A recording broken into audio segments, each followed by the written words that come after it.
Bonjour les bien-aimés dans le Seigneur, je suis votre frère Lambert Lakis. Nous sommes le 14 mai 2022. C'est vrai que ça faisait plusieurs semaines que je n'avais plus fait de vidéo, mais je suis de retour et très content de l'être.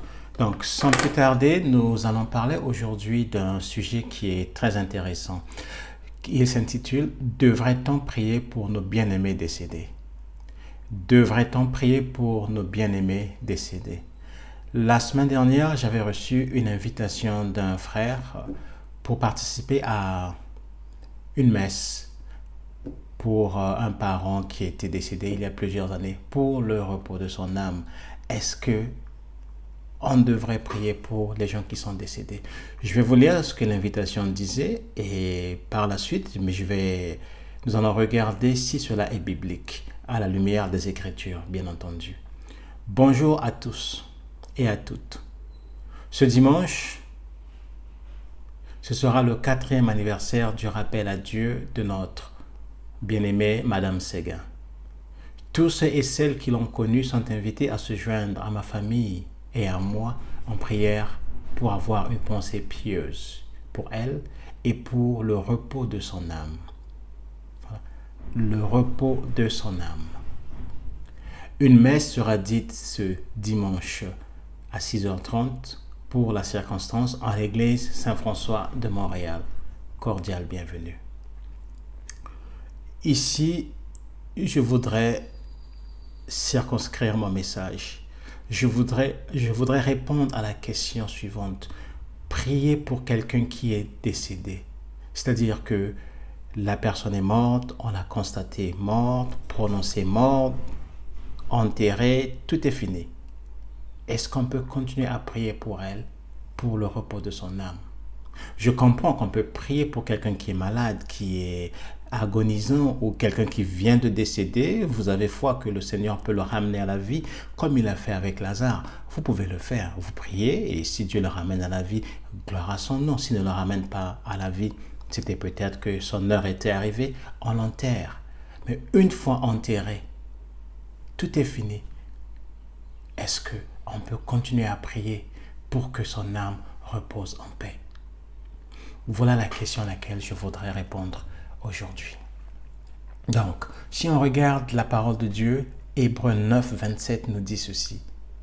Il est réservé aux hommes de mourir une seule fois, après quoi vient le jugement. Il est réservé aux hommes de mourir une seule fois, après quoi vient le jugement. Ça veut dire que prier pour quelqu'un qui est mort n'est pas biblique. Comme je l'ai dit, on peut prier pour une personne qui vient de mourir pour que le Seigneur essaie de le ramener à la vie, comme ce fut le cas de Lazare. Ça a même pris 4 jours, mais le Seigneur l'a ressuscité le 4e jour. Rien n'est impossible à Dieu. Mais lorsque la personne est partie pendant des semaines, des années, prier pour le repos de son âme ne donne rien. Après la mort, les morts en Christ vont dans la présence de Dieu, dans un lieu de repos, mais ceux qui n'ont pas cru en Christ, eux vont dans un endroit qu'on appelle le séjour des morts. La Bible nous l'explique dans Luc 16, du verset 19 au verset 31. J'ai d'ailleurs un message là-dessus sur YouTube, Où allons-nous après la mort? Et vous pourriez le suivre. Sinon, mais je vais aussi, pour ceux qui sont sur Facebook, mais je vais le reposter sur Facebook afin que vous l'écoutiez aussi. Donc, une fois qu'on est mort, une fois qu'on est prononcé mort, enterré, tout est fini, il n'y a plus le repos de l'âme. Le repos de l'âme doit se décider durant notre vivant. Parce que à la mort, notre destinée est déjà scellée. Aucune prière ne pourra changer les choses. C'est trop tard. C'est pourquoi maintenant c'est le jour.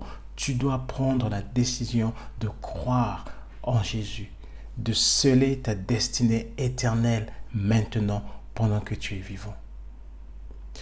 L'homme riche s'est retrouvé dans les tourments. Ça c'est dans Luc 16 au verset 27.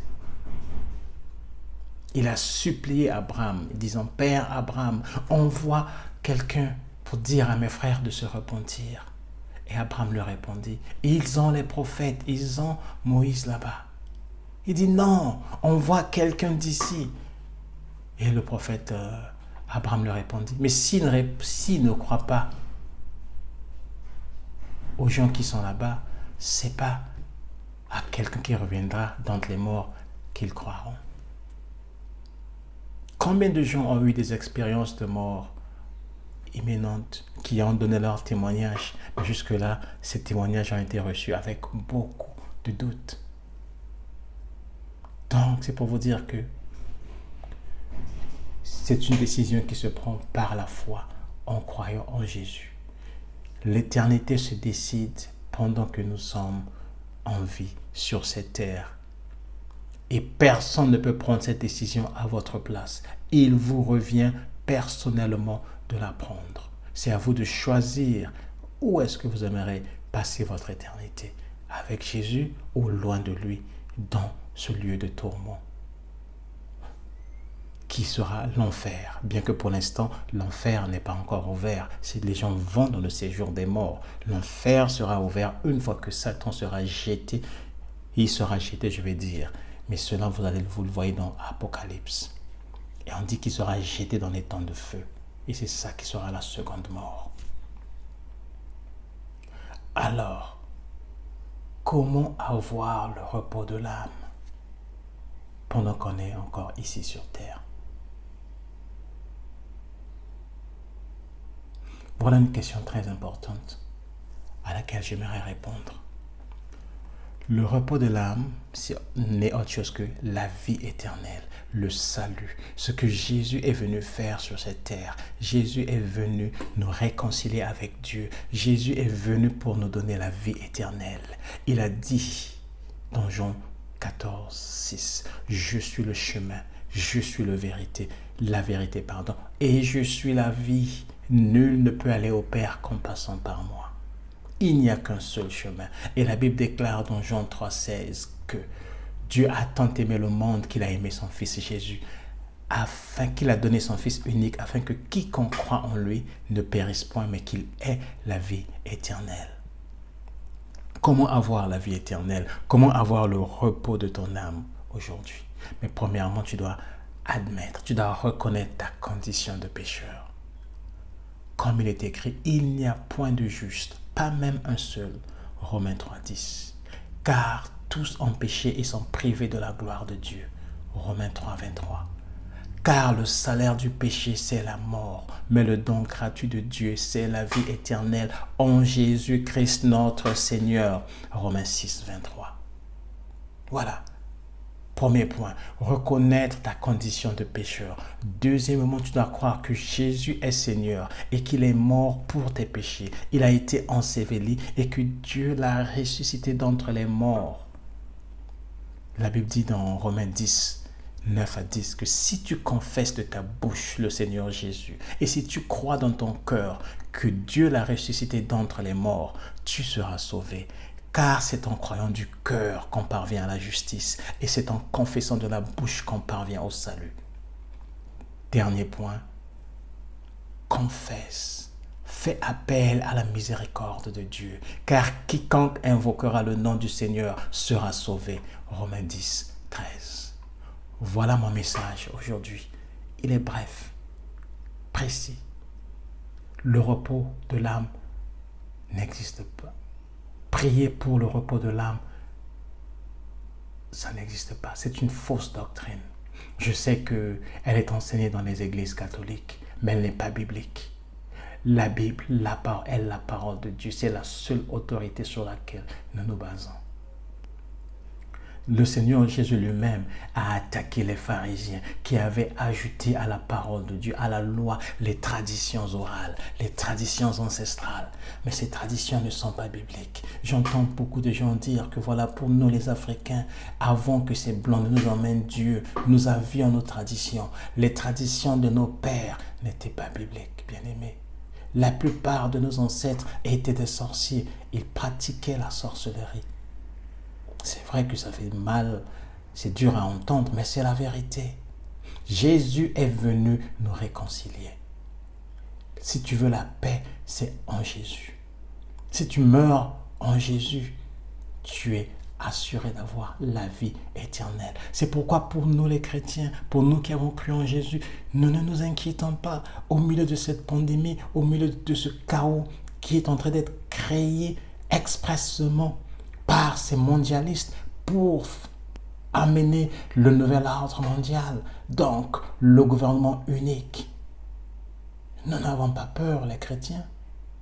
On parle de famine, on parle de pénurie des denrées alimentaires, on parle de toutes sortes de chaos qui est en train d'être organisé expressément. Mais le Seigneur Jésus a dit que quand vous verrez ces choses arriver, sachez que votre délivrance est proche. Bien-aimés, l'heure est avancée. Jésus revient bientôt. Et le seul moyen d'échapper au chaos qui va venir sur terre, aux tribulations qui arrivent, c'est de croire en Jésus. Comme Noé, avant que le Seigneur ne détruise la terre, Noé fut enlevé avec sa famille. Ils étaient dans l'arche, ils étaient partis. Jésus revient bientôt, mon frère. Tu veux le repos de l'âme, c'est maintenant. Parce qu'une fois que tu meurs, c'est fini. Le purgatoire n'existe pas. La deuxième chance n'existe pas. La décision, tu la prends maintenant. Pendant que tu es en vie. C'est simple. Reconnais ta condition de pécheur. Croire que Jésus est Seigneur. Fais appel à sa miséricorde. Et tu seras sauvé. Dans tes propres mots. De la sincérité de ton cœur. Il faut que ça vienne de ton cœur. Et voilà. Tu seras appelé enfant de Dieu.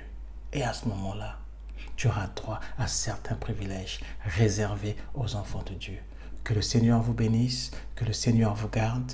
Et à mon prochain message, je vais expliquer la mort. On va démystifier ce concept de la mort.